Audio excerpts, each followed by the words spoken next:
घोरपड़ गांव की रहस्यमयी कथा। घोरपड़ गांव पहाड़ों और घने जंगलों के बीच बसा एक छोटा सा गांव था।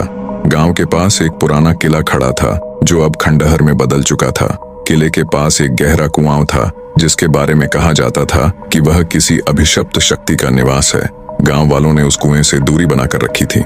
गांव के बुजुर्गों का कहना था कि कुएं के भीतर एक गुप्त दरवाजा है जहां एक प्राचीन राक्षस शूल भैरव रहता है। वह सोने और धन का व्यापार करता था, लेकिन अनाज के बदले।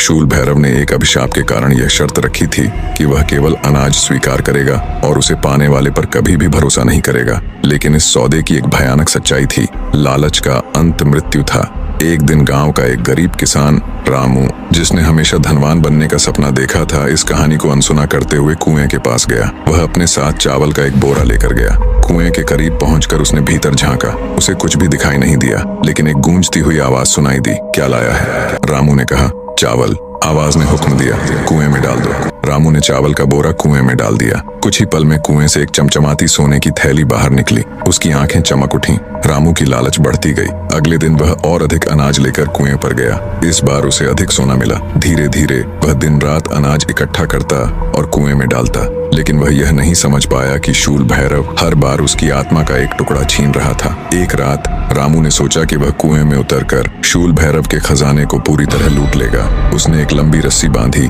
और कुएं में उतरने लगा। नीचे उतरते ही उसे एक गुप्त दरवाजा मिला। जैसे ही उसने दरवाजा खोला, वहां शूल भैरव खड़ा था। शूल भैरव की आंखें अंगारों की तरह जल रही थीं।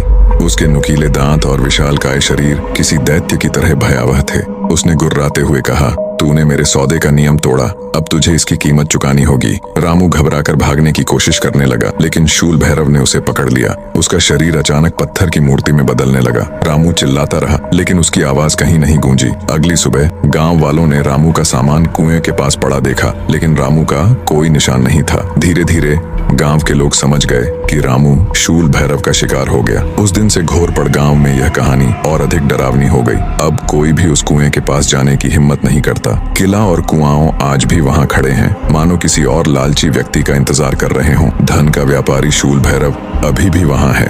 क्या तुम इतने साहसी हो कि घोरपड़ गांव जाकर उस कुएं में झांक सको?